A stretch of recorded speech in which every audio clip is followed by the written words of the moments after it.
How are you doing? Good. Good. Oh, yeah, I'm a little under the weather. Give you a little distance. Yeah, you probably want to. What do you got? How do you feel about your team after the weekend, heading into this next big week? I mean, I've liked our team a lot better in November. I know, I'm going to repeat. We're getting bodies back in. Guys are starting to get the flow of it more. Gaining some confidence. Wish could have scored one more goal Saturday, but we, had played very well. So that's all we can do is keep building on that, keep gaining confidence, and keep moving forward. What's the biggest difference between the October Gophers and the November Gophers? Well, we got our injured players back. I mean, you have to be cautious when you talk, but because people think it's excuses, it's not. I mean, and we were young and guys out. It was just a bad mix. But it is what it is. Move forward, and now we have to build on what we've been doing, and we have to take another step. For those younger guys, what have been the bright spots? You recruited them because you liked them as players, and you stuck with them. Well, yeah, they're good hockey players. A lot of them are going to play in the National Hockey League, so that's why we recruited them. But college hockey for freshmen, the Logan Cooley's of the world look around college hockey. It's hard for freshmen. There's a process they have to go through. It just happens every single year. But the same guys that we're putting in key positions are going to be there once they get more experience. They're going to be pretty good. We're just building that. And those young guys adjusting quicker, and any explanation about how they're able to figure it out so quickly? Well, they just do. I mean, there's not. Every coach is going to tell you, we wish we had the magic little bottle that speed it up, but you can't. And you got to just stick with the process and believe in it, and that's what we've done. And score a couple of goals, start feeling good about their game, or playing more solid. I mean, look at Jacob Raumbach. Jacob. It was like a switch went off about 2 or 3 weeks ago. The level he's playing at now doesn't even resemble where he was in October. And 19 minutes playing against other people's top players as a true freshman. There's some fun stuff happening with our group, and they're just using that as one example.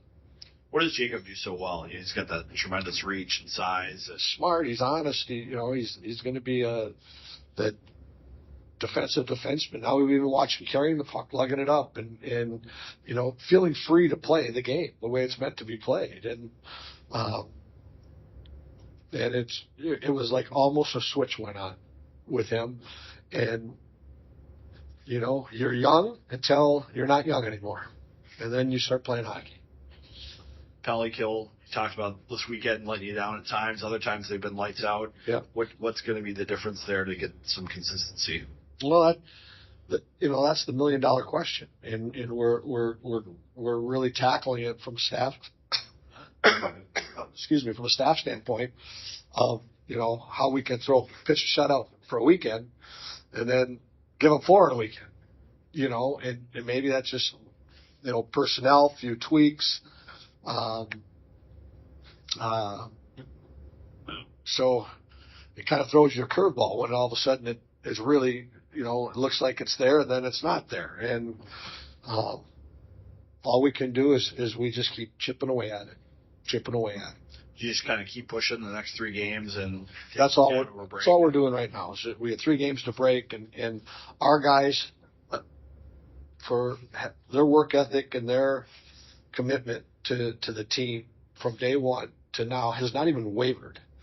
And I'll repeat the question was asked. I think it was asked in here 2 weeks ago or last week. What do you do about your players' frustration?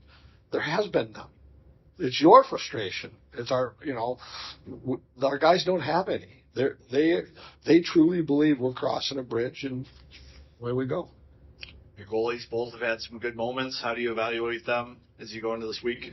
You're kind of doing a mid-season report. Yeah, a little bit. Yeah, like that's the same thing I'm going to answer. Kind of like our penalty kill. They both taken the reins, and then they both kind of let it go a little bit. But the one thing I'll say with it, that's one thing we've looked at heavily with our penalty kill. It's the first thing you kind of turn to sometimes. We have not blamed our goaltending on it. It's been us in front of them, and they know they got to turn the screwdriver a little bit, just be a little bit better in a couple of areas. But the next step is for one of them to take. Can we rely on one to take it over, or is it going to be a tandem? And we don't know that.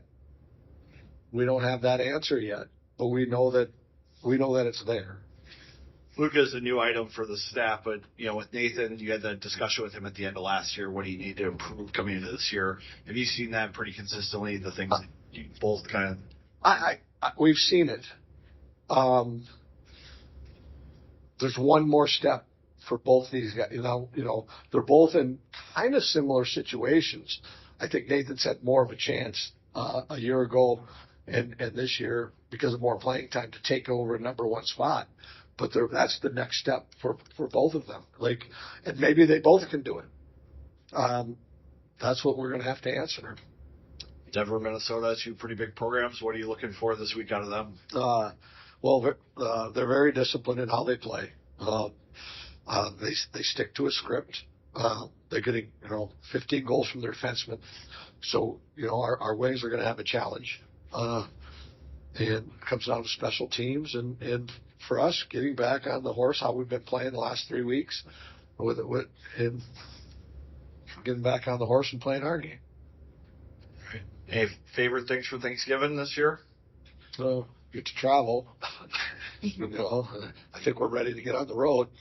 Been home for seems like forever, so let's get on the road. And I know there'll be a lot of family, I'm sure, coming out. And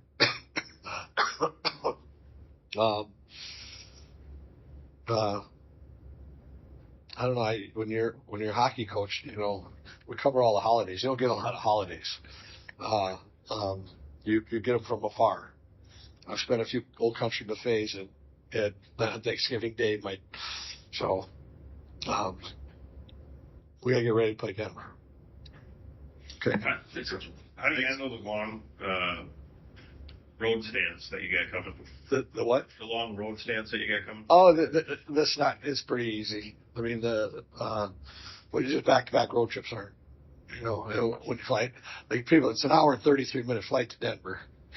So we get there quicker than we get to Duluth and Grand Forks. A lot quicker and a lot easier. Plus, we're 8 miles from the airport. So, the travel's not that bad. And we'll be excited about it. Thanks, Coach. Happy Thanksgiving. Happy Thanksgiving. Happy Thanksgiving. Life of a hockey player usually means Thanksgiving. You got games on the schedule. What's kind of your favorite Thanksgiving memory as a hockey player? Yeah, I mean, I always remember just playing games around that time, and always, I think, just having the meal before with the team, whether it's like a Thanksgiving meal or not, we usually have a meal together, and those are probably my favorite memories. Younger, do you have any family memories, like all you and your brothers, your dad getting out doing games and stuff on Thanksgiving at all? No, not this year. I mean, we leave. But like in years past, like growing up. Oh, yeah, for sure. Yeah, we had some great times. We would, sometimes the rink would even be ready too, so we would go out back and skate, so. Good. What's kind of the message coming out of the Penn State series coming in this week? I think the message is that we're a great hockey team, and I think we're getting better every day, and it's exciting to see. And hopefully we can just keep going and keep getting better. What are the things you notice that are going better for your team? I think it's hard to say just one thing, but I think we're just more connected. Like, every guy is going every night, and I think that's helping a lot. We're getting rid of a lot of, small mistakes as well that have been adding up, so. Are there any mistakes in particular that you just, have to eliminate going forward in the second half? Yeah, I think just losing guys on coverage, turning pucks over at bad times are the biggest things we need to get rid of, and we've been doing that slowly, so. Do the younger guys now feel like they've got enough experience to really chip in here as the team goes forward? Yeah, I think you see them getting more confident every day, and that's really the most important thing because we know they have talent, they have skill, and also just fitting into the system more, getting to know it. Everything's just becoming easier for them. If you had a most improved for those guys, any of them stand out in your mind? Most improved. Oh gosh. Yeah, I think Mason Moe has improved a lot like throughout the year, and just playing with him, we've just been able to find each other more, and yeah, I think he's been improving a lot. Are there like strengths that you just see out there on the ice and you can count on him to do when you're playing together? Yeah, I can count on him to find me like basically anywhere on the ice. So yeah. Okay. What's the word going up against Denver here? Yeah, it's only one game, so just got to be ready to go. Kind of like last Friday where we played Penn State. We were dialed in. Just remember it's only one game, and be ready to go on Saturday. So. What's the focus for game plan against them? Focus. I think it's just we need to be ready to go right away. Like can't give it 10 minutes. We need to go, and then that'll carry us the rest of the game. So. Anything you're especially thankful for this year? Yeah, I'm very, very thankful for my family, and I'm thankful for what God has been doing in my life. He's been helping me a lot. So, yeah, I'm very grateful for those things. All right. Yeah, thank you.